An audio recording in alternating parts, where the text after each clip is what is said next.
isa-isahin po natin yung akusasyon ni Ramil Madriaga laban sa Vice Presidente at ano yung ebidensya na meron siya para mapatunayan na nagsasabi po siya ng totoo. Kunwari isa-isahin natin. Yung pag-deliver daw niya ng pera sa Vice Okay. Presidente at galing daw sa drug dealers. Okay, yun muna. Well, Christian, even before the advent ng cellphone with camera, ang mga kaso na ipoprosecute, marami nakukulong based merely sa testimonial evidence, no? Naging masyado lang tayong dependent sa cellphone with camera na lahat na lang gusto nating kunan ng picture. Pero maraming ebidensya para mapatunayan ng isang crime. We have testimonial evidence, pero much better kung backup ng documentary, ng mga photos, mga forensic evidence like yung mga text messages, mga recordings, etc. So, sabi niya, kasi nung kinukwento niya sa amin to, parang unbelievable talaga eh. Kaya nga kami inabot ng 1 buwan at kalahati sa pagdi-discuss nito, no? Kasi nga, ang tanong ko, anong pruweba mo? Ang sabi niya, attorney, kunin mo lang ang cellphone ko. Buksan mo lang ang cellphone ko. Maraming laman yan. Meron akong mga video recordings dyan, meron akong mga photos, may mga chat logs dyan, may mga call logs, may mga text messages. Makikita mo talaga yung nature ng trabaho ko. That is why, ang focus namin ngayon is that for the ombudsman to initiate investigation, kung maaari nga lang isabpina ng ombudsman yung 3 cellphone niya sa korte, magwe-waive kami ng rights namin sa data privacy, buksan yung laman ng cellphone na yan. At ang sabi niya, attorney, makikita mo lahat yan, hindi ako nagsisinungaling. Yun yung So sa yun ang makikita next mo target namin yan. Yes, okay. please.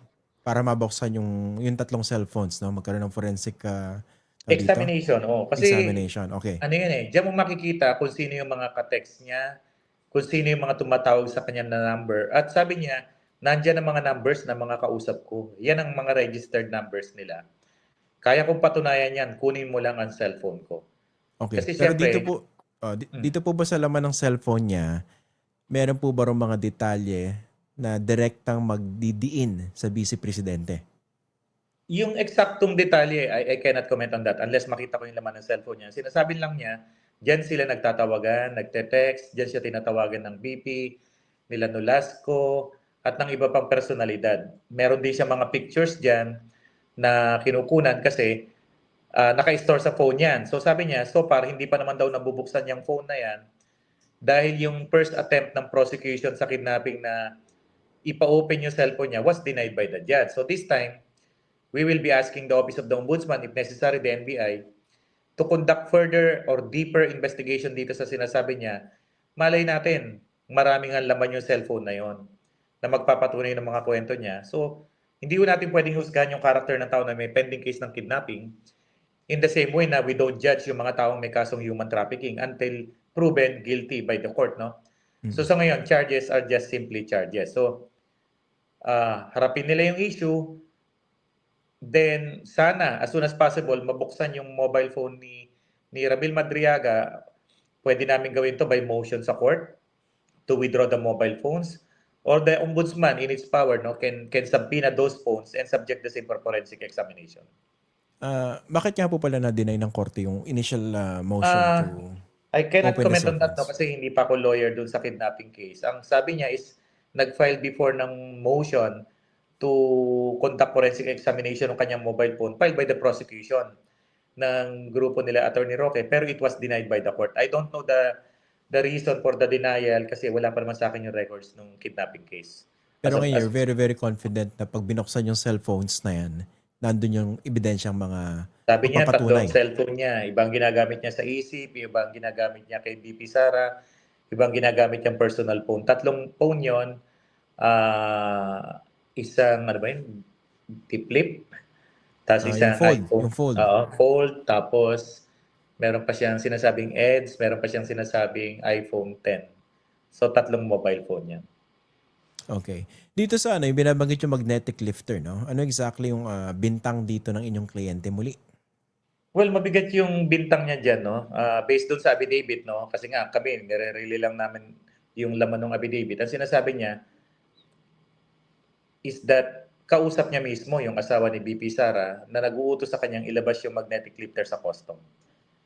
Hindi niya nailabas yung magnetic lifter sa sarili niyang paraan. He reported back at ang sabi, do what is necessary. Hanggang doon lang yung participation niya sa magnetic lifter. And nag-monitoring na lang sila until ma-discover nila na nailabas na yung magnetic lifter sa ibang paraan. At yun nga, nung mabuksan, ma-discover ng otoridad, wala na hong laman yung magnetic lifter.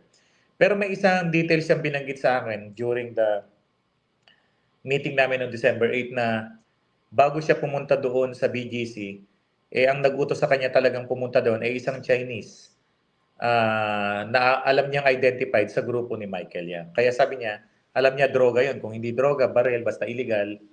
Because ang nag-uutos sa kanyang pumunta na may lalabas daw sa custom, na pumunta ka doon sa asawa ni BP is isang Chinese na identified sa grupo ni Michael yan. So meron siya ebidensya ng conversation supposedly between him and Man Scarpio? Yung conversation is actually verbal lang yan. Nag-usap lang daw sila sa gilid na habang nakatayo, saglit lang daw yung usapan kasi hindi naman daw masalitang tao yung asawa ni BP Sara. Yung evidence, of course, malabo yun kasi imagine, nag-uusap kayo dalawa, pipicture mo siya. I doubt na mangyayaring ganun. Yung magnetic lifter, ito po inimbestigahan ng Senado, hindi po ba before? Yung meron daw, yung ginamit daw sa pagpuslit ng droga.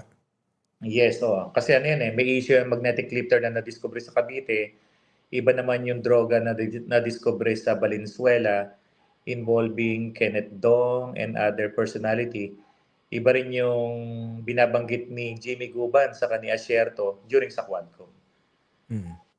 So ano doon? Ano doon yung Well, ang binabanggit niya yung magnetic lifter na nakita sa Cavite. Yun ata yung sinasabi niya. At ito ba yung meron daw, yung ginamit daw na pang pagpasok ng droga? Well, ang alam niya, the fact na inutos sa kanya ng isang Chinese yun, nakausapin yung asawa ni BP Sara, definitely, ang kutob niya, droga ang laman nun. Of course, ang sabi niya, hindi na siya nakapaglabas nun dahil nga, based sa counterintelligence, nakamata na daw doon yung mga PIDEA or PIDEG. Ang sabi sa kanya ng kausap niya sa custom, hot item yan, sigurado ka bang ilalabas mo yan? At nag-report siya uli na mahirap na dahil hot item, so iba na lang ang naglabas. Again, para dun sa mga hindi familiar sa role nitong si Ramil Madriaga, no? Supposedly dito kay Vice President Sara Duterte, bakit siya yung uutusan para ipuslit o ilabas yung magnetic lifter? Tinanong ko din yan, no? Ang sagot niya kasi, attorney, bago ko pa sila nakilala, matagal na ako nagtatransact sa custom, labas-pasok na ako dyan. Marami na akong pinagtrabahuhan, alam ko na ang pasikot-sikot dyan. Sabi ko, yung i-attempt mong ilalabas yan, may mga kontak ka dyan. Meron, attorney, may mga kakilala ko dyan. Pero hindi ko na nga nailabas yan kasi nga hot item. So, ibang grupo na naglabas. Ang term niyang ginamit sa usapan namin is ano yan Kaya nailabas yan, pinera na lang yan. Pera-pera na lang yan, kaya nailabas yan. Yun ang kanyang term, of course. Nung inimbestigahan po ito ng Senado, bakit hindi siya nag-volunteer to testify?